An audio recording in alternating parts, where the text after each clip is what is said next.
লঞ্চটা আর কেউ চালায় না, কারণ ওর ক্যাপ্টেন মারা গেছে বটে, কিন্তু লঞ্চটা এখনো চলে। রাত 12টার পর মেঘনা নদীর ওপর দিয়ে কেউ যদি ওতে উঠে যায় তাহলে সে আর ফেরে না। আজ রাতে আমি তোমাদের সেই লঞ্চের গল্প শোনাব, যে গল্প শুনে তোমার রাতের ঘুম উড়ে যাবে আর তুমি কখনো নদীর ধারে একা হাঁটবে না। এই হলো অভিশপ্ত লঞ্চের গল্প। বরিশালের পূর্ব পাড়ে মেঘনা নদীর এক বাঁকে লুকিয়ে আছে এক ছোট্ট গ্রাম, নাম তার চাঁদপুর খাল। গ্রামটা এত ছোট যে মানচিত্রে নাম খুঁজে পাওয়া যায় না। মাত্র 40-50 ঘর, একটা পুরনো মসজিদ আর একটা ঘাট, যেখানে প্রতিদিন সকালে লঞ্চ আসে বরিশাল থেকে। লঞ্চের নাম মেঘনা এক্সপ্রেস। কিন্তু গত 3 মাস ধরে ওই লঞ্চ আসে না। গ্রামের মানুষ বলে ওই লঞ্চ এখন অভিশপ্ত। কেউ বলে লঞ্চের ক্যাপ্টেন রহিম মিয়া এক রাতে নদীর মাঝে কি যেন দেখে পাগল হয়ে গেছে। তারপর লঞ্চটা নদীর মাঝে ডুবে গেছে। কিন্তু ডুবে যাওয়ার পর থেকে কিছু মানুষ রাতে দেখে মেঘনা এক্সপ্রেস আবার ভেসে আসে, কিন্তু ওতে কোনো আলো নেই, কোনো শব্দ নেই, শুধু ধোঁয়াটে কুয়াশার মধ্যে একটা কালো ছায়া হাঁটু পর্যন্ত জলে নেমে আসে আর কারো কানে ফিসফিস করে বলে, চড় চড় তো।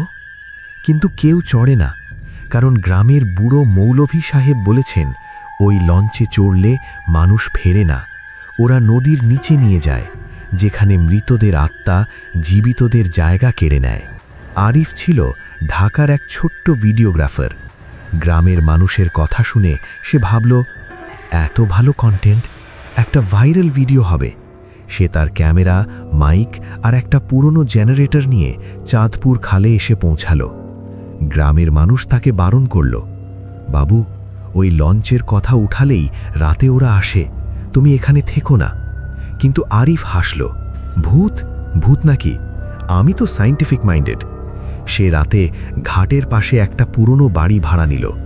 বাড়িটা ছিল এক বুড়ির, যার ছেলে 3 বছর আগে লঞ্চে উঠে হারিয়ে গেছে। বুড়ি বলল, ওই বাড়িতে রাতে কেউ থাকে না, কারণ রাত 12টার পর জানালা দিয়ে একটা ছোট্ট মেয়ে তাকায়, চোখ দুটো ফাঁকা, গলায় দড়ির দাগ। আরিফ হাসল, গ্রামের কুসংস্কার। সে রাতে ক্যামেরা চালু রাখল, মাইকে শব্দ রেকর্ড করল, জেনারেটর চালু করল আর নিজে বসে রইল ঘাটের দিকে তাকিয়ে। ঘড়ির কাঁটা যখন 12টা ছুঁইল, আকাশে মেঘ কেটে গেল, চাঁদের আলো জলে পড়ল যেন রক্তের মতো লাল। হঠাৎ ঝিলমিল ঝিলমিল পানি কাঁপল। আরিফ চমকে উঠল। দূরে কুয়াশার মধ্যে একটা লঞ্চের আউলিন দেখা গেল, কিন্তু লঞ্চটা তো ডুবে গেছে। তবু ওটা আসছে ধীরে ধীরে, যেন কেউ টেনে আনছে। লঞ্চের ডেকে কেউ নেই, কিন্তু ক্যাপ্টেনের কেবিন থেকে একটা আলো জ্বলছে, নীলচে মলিন। আরিফ ক্যামেরা তুলল, ওয়াও, এটা তো পারফেক্ট। সে ঘাটে নেমে গেল। লঞ্চটা ঘাটে এসে লাগল।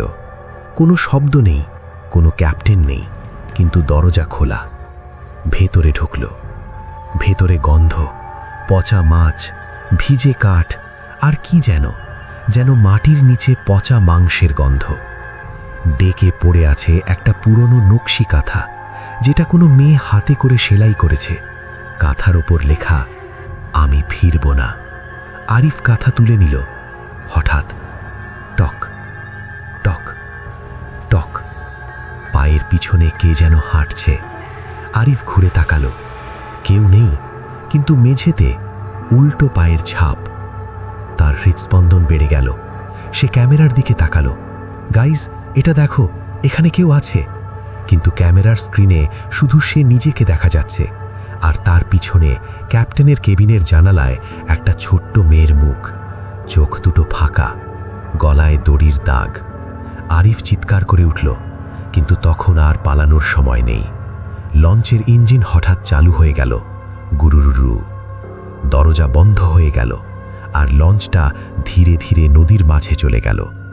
আরিফ ক্যামেরা হাতে দৌড়ালো, কিন্তু লঞ্চের সব দরজা বন্ধ। জানালা দিয়ে বাইরে তাকালো, শুধু কালো জল, আর জলের নিচে হাজারো মুখ। সবাই তাকিয়ে আছে ওর দিকে। কেউ হাত তুলেছে, কেউ কাঁদছে, কেউ হাসছে, কিন্তু মুখে দাঁত নেই, শুধু কালো গর্ত। হঠাৎ ক্যাপ্টেনের কেবিন থেকে একটা গলা শোনা গেল, তুমি চড়েছ, এখন তোমার পালা। আরিফ কেবিনে ঢুকল। ভেতরে বসে আছে রহিম মিয়া, কিন্তু তার চোখ দুটো নেই, শুধু দুটো কালো গর্ত। মুখে পচা মাংস, হাতে একটা 5 ফোড়ন টিন, যেটা খুললে ভেতর থেকে কি যেন নড়ছে। রহিম মিয়া বলল, আমি 3 মাস ধরে ওদের জন্য লোক আনি, তুমি এখন আমার জায়গা নেবে। আরিফ পিছনে হাঁটতে লাগল, না আমি যাব না। কিন্তু তখন পিছনে একটা ছোট্ট হাত তার কাঁধে রাখল। সে ঘুরে তাকালো, সেই মেয়েটা, নাম তার তৌহিদা, মাত্র 8 বছরের, কিন্তু মাথার হাড় বেরিয়ে আছে, গায়ে ভিজে সুতির শাড়ি যেটা কাদায় মাখা। তৌহিদা বলল, আমি তোমাকে দেখেছি, তুমি আমাদের ছবি তুলবে না, তুমি আমাদের সাথে থাকবে। আরিফ ক্যামেরা ফেলে দিল, দৌড়ালো ডেকে, লাফ দিল জলে, কিন্তু জলে পড়ার সাথে সাথে তার পা কে যেন ধরে ফেলল। হাজারো হাত তাকে টানছে নিচে, নিচে, নিচে।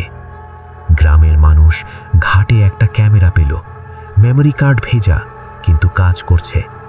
ভিডিও চালালে শেষ ফ্রেমে দেখা গেল আরিফ জলের মধ্যে চিৎকার করছে, তার পিছনে জলের নিচ থেকে উঠে আসছে হাজারো মৃতদেহ। সবার গলায় দড়ি, সবার চোখ ফাঁকা, আর সবার আগে তৌহিদা, সে ক্যামেরার দিকে তাকিয়ে হাসছে। ভিডিওর শেষে একটা টেক্সট এসেছে, আমি এখন ক্যাপ্টেন। আজও রাত 12টার পর মেঘনা নদীতে মেঘনা এক্সপ্রেস ভেসে আসে। কখনো কখনো কোনো অজানা মানুষ হতে উঠে যায়, কখনো কখনো ক্যামেরা পাওয়া যায়, ভেতরে শুধু চিৎকার আর কান্না। গ্রামের মানুষ এখন ঘাটে একটা লোহার তক্তা লাগিয়েছে, এই ঘাটে রাতে কেউ আসবে না, নইলে তুমিও হবে অভিশপ্ত লঞ্চের ক্যাপ্টেন। কিন্তু কিছু মানুষ তবুও আসে, কারণ ভূতের গল্প শুনতে মানুষের লোভ কখনো মরে না। তুমি কি এখনো একা বসে আছো? তোমার পিছনে কেউ আছে কি?